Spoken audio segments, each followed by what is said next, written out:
अस्सलामुअलैकुम दोस्तों, AH mobile and refrigeration में आपको खुशामदीद कहता हूं। दोस्तों, आज की इस वीडियो में मैं आपको बताऊंगा कि एक्वस शार्प डोकोमो का जो टैब है SH08E मॉडल है इसका। तो इसका पैटर्न पासवर्ड किस तरह अनलॉक करना है, क्योंकि ये हार्ड रीसेट तो होता नहीं है, तो eMMC निकाल के ही आपने इसको रीसेट करना है।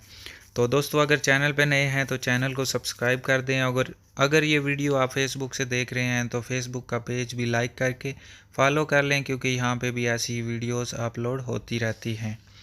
तो चलिए दोस्तों, हम UFI का जो सेटअप है उसको ओपन करते हैं। eMMC वाला मैंने eMMC निकाल के UFI के अडाप्टर में रख ली है, और यहाँ पे अब हम आइडेंटिफाई करते हैं। अगर दोस्तों आपको इसकी डंप फाइल चाहिए, मुकम्मल आपका टैब डेड हो गया है, तो इसी वीडियो की डिस्क्रिप्शन में आप दूसरी वीडियो देख के उसकी डिस्क्रिप्शन से आपको लिंक मिल जाएगा, डाउनलोड कर सकते हैं। ये दोस्तों आइडेंटिफाई करने के बाद यहाँ पे आप देख सकते हैं इसका ये डाटा सारा शो हो रहा है। तो इसको अब हमने रीसेट कैसे करना है, यूज़र एरिया पार्ट में हमने जाना है यहाँ पे, और ये जो स्पेशल टास्क है इस पर क्लिक करके फैक्ट्री रीसेट पे क्लिक कर देनी है। तो ये अभी आप देख सकते हैं ये फैक्ट्री रीसेट हो रहा है, अभी थोड़ी देर में ये मुकम्मल हो जाएगा।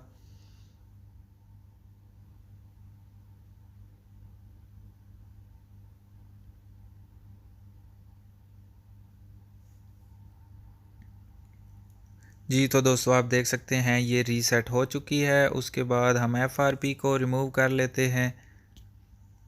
तो FRP इसको लगता ही नहीं है, इसलिए यहाँ पे एरर आ गया। तो दोस्तों, ये वीडियो यहीं तक की थी। उम्मीद करता हूँ आपको पसंद आई होगी, और दोस्तों मिलते हैं अगली वीडियो में एक नए से ट्रिक्स के साथ।